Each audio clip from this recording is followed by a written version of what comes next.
A Sherlock Holmes adventure, Silver Blaze.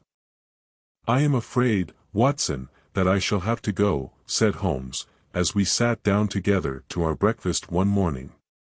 Go? Where to? To Dartmoor, to King's Pyland. I was not surprised. Indeed, my only wonder was that he had not already been mixed up in this extraordinary case, which was the one topic of conversation through the length and breadth of England. For a whole day my companion had rambled about the room with his chin upon his chest and his brows knitted, charging and recharging his pipe with the strongest black tobacco, and absolutely deaf to any of my questions or remarks. Fresh editions of every paper had been sent up by our news agent, only to be glanced over and tossed down into a corner. Yet, silent as he was, I knew perfectly well what it was over which he was brooding. There was but one problem before the public which could challenge his powers of analysis, and that was the singular disappearance of the favorite for the Wessex Cup, and the tragic murder of its trainer. When, therefore, he suddenly announced his intention of setting out for the scene of the drama, it was only what I had both expected and hoped for. "I should be most happy to go down with you if I should not be in the way," said I. "My dear Watson, you would confer a great favor upon me by coming. And I think that your time will not be misspent, for there are points about the case which promise to make it an absolutely unique one. We have, I think, just time to catch our train at Paddington, and I will go further into the matter upon our journey. You would oblige me by bringing with you your very excellent field-glass." And so it happened that an hour or so later I found myself in the corner of a first-class carriage flying along en route for Exeter, while Sherlock Holmes, with his sharp, eager face framed in his ear-flapped travelling cap, dipped rapidly into the bundle of fresh papers which he had procured at Paddington. We had left reading far behind us before he thrust the last one of them under the seat, and offered me his cigar-case. "We are going well," said he, looking out the window and glancing at his watch. "Our rate at present is 53.5 miles an hour. "I have not observed the quarter-mile posts," said I. "Nor have I. But the telegraph posts upon this line are 60 yards apart, and the calculation is a simple one. I presume that you have looked into this matter of the murder of John Straker and the disappearance of Silver Blaze. I have seen what the Telegraph and the Chronicle have to say. It is one of those cases where the art of the reasoner should be used rather for the sifting of details than for the acquiring of fresh evidence. The tragedy has been so uncommon, so complete and of such personal importance to so many people, that we are suffering from a plethora of surmise, conjecture, and hypothesis. The difficulty is to detach the framework of fact, of absolute undeniable fact, from the embellishments of theorists and reporters. Then, having established ourselves upon this sound basis, it is our duty to see what inferences may be drawn and what are the special points upon which the whole mystery turns.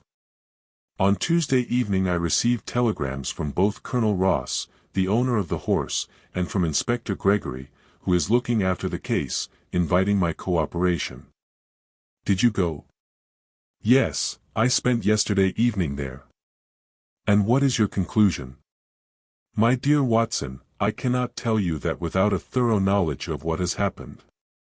But the telegram upon which I have based my calculations is conspicuous for its brevity and its curtness. May I see it? Certainly. He handed me the telegram, which consisted of a single sentence: "Have just arrested John Straker, late trainer of the deceased horse, Silver Blaze, for complicity in his death. Straker is in custody at King's Pyland." "What did you do then?" I asked. "I wired to Bristol for a car and retained it until I had made my own examination. It is my belief that we shall have a very emotional client if we can succeed in getting to the seat of the emotion. By the way," I asked suddenly, "isn't this the year of the Jubilee? My dear fellow, you have been working too hard and you are a little nervous. I think that the change would do you good, and you have nothing to lose, for you have no case to go to. Meanwhile, I may make one or two observations which may interest you. When you have heard them you may yourself feel inclined to speculate upon the question of whether a person with a heart full of sorrow could possibly have written such a letter as that which I received this morning. He took out a letter from his pocket, and handed it to me. It was dated from Montague Place upon the preceding evening, and ran thus. Dear Mr. Sherlock Holmes, I have had a succession of strange experiences during the last few days, which have aroused my curiosity, and I write to ask you if you have yourself any explanation to give them. On the first day of my arrival at the hotel I was fetched by him and driven to his house. There he met me with apologies for his seemingly rude behavior and a request that I would instantly accompany him to Devonshire on important business. He would not say what the business was, but it was evidently so grave that he could not face it alone. Would I go with him? Of course I answered this advertisement and I came down. Yesterday we were engaged upon this case all day, and we reached the hotel at nightfall, worn out in body and mind.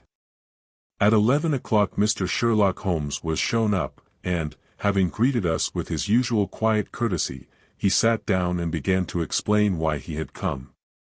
Mentioning the suspected name of the murderer of John Straker and the disappearance of Silver Blaze, he begged for information. You have not been here long, he asked. About a month. Did you ever hear of a Mr. John Straker? No. Or of his son James? I have never heard of them. Possibly not. James Straker is, I believe, now on the staff of the Black Swan at Winchester. His father was at one time trainer to Lord Mount James. But his debts, caused by his extravagance, were so heavy that he was compelled to sell the establishment of which he was the proprietor, and to retire upon a small annuity. He had no relations save the son, who was in America, and the two lived together in a boarding house until they came to lodgings at 31 Lyon Place, Camberwell, where they have since resided. The father was a widower, and the son, who was in the law, and who had deserted his wife, had always lived on excellent terms with him. They were reputed to be wealthy. They had many valuable possessions, and Dr. Richards, the vicar of the nearest church, is said to have been once shown a £5 note as an indication of the resources of the family. Certainly, James Straker had a considerable income, for he was in the habit of remitting to his father a considerable sum of money every month. On the other hand, he was known to have had large dealings with Levy, of Bishopsgate Street, and both he and the trainer had repeatedly been seen in his company. Levy is a dealer in curious Oriental goods and owns a shop near the British Museum. Well, now, Mr. Soames, said Holmes, after he had read the letter, what do you think of that? I cannot imagine, said the inspector. Then you are at fault, for it is perfectly obvious. If you will think about the matter, you will see that he has been very clever. If any harm came to the trainer during the absence of the horse, then the horse was clearly at the disposal of the trainer. So the question is, what did the trainer do with it? Why, he concealed it. I fear that is hardly possible. Have you tried to account for the delay of the horse's reappearance? It has been reported to us that it was seen in the Brixton Road. But what the object of its prolonged absence may have been is still unexplained. I think that you will find that you have very little to go upon, Inspector. If the trainer won't speak, I'm afraid you'll never know the truth. And yet, there cannot be any doubt that Straker was there. His bicycle was found in the stables, and his boots bear the impression of horseshoes. But where is the horse? You say it's not at his house. No, no. We have been there. He has only 2 horses there, which have been used for carrying stone. They are both grey geldings. Neither of them is the one that I rode on. Then you think that he took it? I think it very likely. But why? Why? It is a big question, but the answer is perfectly obvious. If you have followed my reasoning so far, you will see that the criminal is Mr. John Straker. I am sure that you are mistaken. What reason can there be for it? My dear sir, have you any access to the telegraph? Yes, but only to the press messages.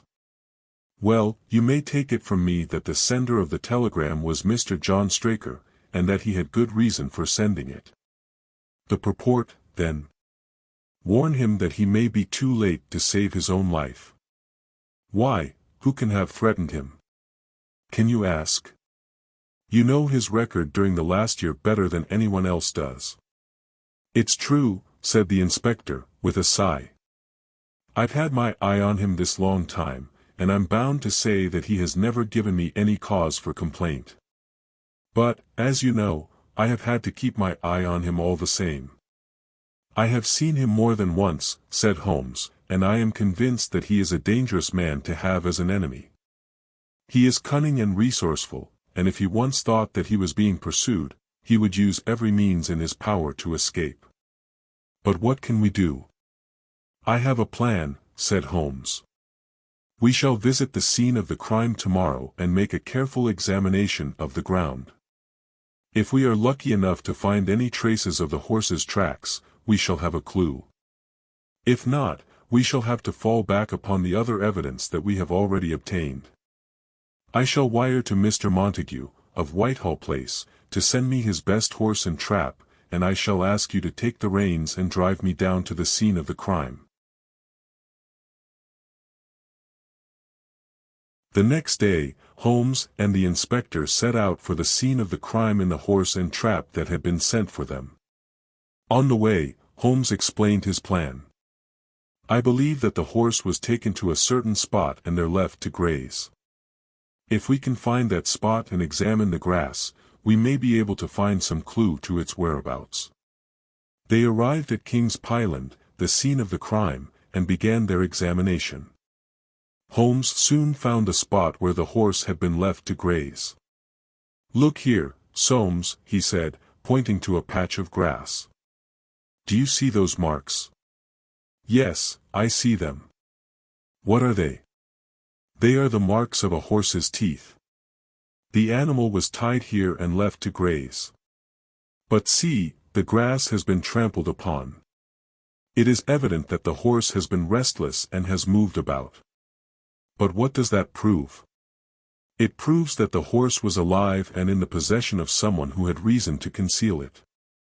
Now, let us see if we can find any other traces. They searched the surrounding area and soon came upon a patch of ground where the soil was soft and yielding. Look here, said Holmes, kneeling down and examining the ground. Someone has been digging here. He dug into the soft soil with his hands and soon uncovered a small object. Ah, what have we here? He exclaimed, holding up a small silver box. This, I think, is a clue. He opened the box and found a quantity of coarse gray powder. Have you ever seen this before? He asked the inspector. No, I can't say that I have. It is opium. Now, who do we know who is connected with opium? Why, there's that Chinese fellow who keeps the opium den in Poplar. Exactly. And who do we know who has dealings with him? Levy, the dealer in Bishopsgate Street. Precisely. Now, do you begin to see how the threads are coming together? We have Straker, who has been in the habit of dealing with Levy, and we have the opium, which is connected with the Chinese. The plot begins to thicken. But what do you suppose has become of the horse? I believe that it is still alive and in the possession of Straker. But where he is keeping it is a mystery that we shall have to solve. They returned to London and went straight to the shop of Levy, the dealer in Bishopsgate Street. He received them with a bland smile. Good morning, gentlemen. What can I do for you? We want to know something about a man named Straker, said Holmes. Straker? I don't think I know the name. Don't try to deceive us, Mr. Levy, said the inspector sternly. We know that you have had dealings with him. Well, what of it? I have dealings with many people. We want to know what those dealings were. I'm afraid I cannot tell you that. You will have to tell us sooner or later. It will be much better for you if you tell us now. Levy hesitated for a moment, then seemed to make up his mind. Very well, he said. I did have some dealings with Straker. He used to buy horses for me. But I haven't seen him for some time. When did you last see him? I cannot remember. Think carefully, Mr. Levy. It may be very important. Well, now that you mention it, I did see him about a week ago. Where? At my shop here. What did he want? He wanted to buy some opium. I sold him a small quantity. Holmes and the inspector exchanged a significant glance. And did he say anything about a horse? Asked Holmes. No, he did not. Are you sure of that? Yes, quite sure. Well, thank you, Mr. Levy. You have been very helpful. They left the shop and Holmes turned to the inspector. Now, we know that Straker was here a week ago and that he bought some opium. It is evident that he was in need of money. The question is, where did he get it? That is the question. We must find out. Come, let us go to Straker's lodgings and see if we can learn anything there. They drove to the address that had been given to them and found that Straker was not at home. They searched his rooms and found nothing of interest except a letter, which Holmes read carefully. This is important, he said, handing the letter to the inspector. It is from Straker to his sister, who lives in the country. It tells her that he has a valuable horse which he wishes to sell, and that he hopes to get a good price for it. Ah, that is interesting. Yes. Now, we know that Straker has the horse, and that he wants to sell it. The only question is, where is he keeping it? That is the question. We must find out. Come, let us go to the livery stable and see if we can learn anything there. They drove to the livery stable where Straker had been employed, and questioned the owner. I remember the man, he said. He was a good worker, but he left us suddenly about a week ago. Did he say anything about a horse? Asked Holmes. No, he did not. Did he take a horse with him? No, he did not. Are you sure of that? Quite sure. We keep a careful check on our horses, and none of them have been stolen. Very well. Thank you. They left the stable and Holmes turned to the inspector. It is evident that Straker did not take the horse with him when he left the stable. That means that he must have hidden it somewhere. Now, where would he be likely to hide it? That is the question. Let us think. He could not keep it in his lodgings, for fear of discovery. He could not keep it at the livery stable, for fear of detection. Where, then, could he keep it? They drove in silence for some time, while Holmes seemed lost in thought. Suddenly he turned to the inspector with a gleam of triumph in his eyes. I have it, he cried. I know where the horse is. Where? In the house of Colonel Ross. Colonel Ross? But what has he to do with it? He has everything to do with it. Don't you see? The horse was in his stable, and Straker was stealing it. But the colonel discovered him and killed him. That is why he was so anxious to have the crime solved. He feared that the truth might come out. But how did Straker get the horse into the stable? He drove it there in the dead of night, and left it there to be discovered in the morning. But he did not count on the keenness of the colonel's observation. He did not know that the horse had been galloped round the field, and that the grass would show it. It all seems very clear now, said the inspector. Yes, it is perfectly clear. We have only to go to Colonel Ross's house and demand the surrender of the horse. He will have no choice but to give it up, and we shall have the proof we need to convict him of the murder of Straker. They arrived at Colonel Ross's house and were immediately shown into his study. The colonel greeted them with apparent cordiality, but his eyes betrayed a certain uneasiness. What can I do for you, gentlemen? He asked. "We have come to demand the surrender of the horse that was stolen from your stable," said Holmes, fixing his eyes on the colonel. "I don't know what you mean," said the colonel, with a frown. "Don't play innocent with us, Colonel Ross," said the inspector. "We know everything. We know that you discovered Straker stealing the horse, and that you killed him in a fit of anger. You thought you had covered up the crime, but you forgot one thing: the grass stains on the horse's hoof. That was the clue that led us to you." The colonel's face went white with fear and anger. "You have no proof," he said. "You have only a theory." "We have more than a theory," said Holmes, pulling out the letter from Straker's lodgings. "We have this letter, in which Straker tells his sister that he has a valuable horse to sell. You must have seen it, Colonel Ross, and realized that the horse in your stable was the one he was talking about. You knew that he was stealing it, and you killed him to prevent him from doing so." The colonel made a sudden movement as if to attack Holmes, but the inspector caught him by the arm. "Don't try it, Colonel Ross," he said. "It won't do you any good. We have enough evidence to convict you." The colonel sank back into his chair, his face buried in his hands. "You are right," he said. "I killed him. I was mad with rage when I saw him stealing my horse. I had no intention of killing him, but he provoked me beyond endurance. I am ready to pay the penalty for my crime." And so the case was solved, thanks to the quick wit and sharp observation of Sherlock Holmes. The horse was returned to its rightful owner, and justice was done. The end.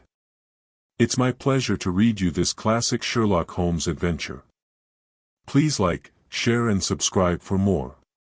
Please also leave your comments, and we love to hear from you. Thank you.